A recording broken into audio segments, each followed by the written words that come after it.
Stichter Rancho está um prazer a nós por anunciar a celebração de 2 anos de existência de Fundação Rancho, qual está agora celebrar dia 20 de abril.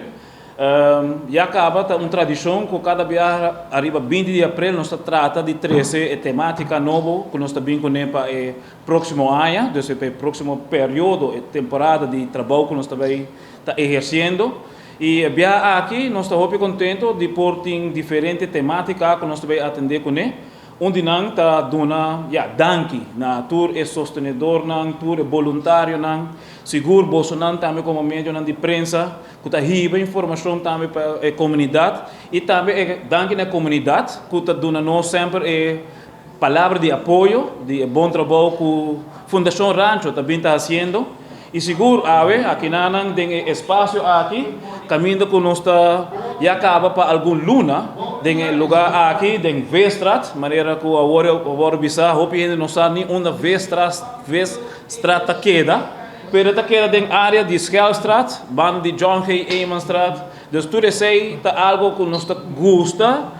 Trazer adiante para Kiko, para sobre a roupa importante para nós de onde nós está bem, com nossa gerência está em cada outro, com nossa informação histórico está em cada outro, pero pensei para mim é orgulho que nós está cumprindo 2 anos, conscientizando, educando nossa comunidade de Aruba, pero mais bem também ganhando nossa educação que nós temos que ter na região aqui.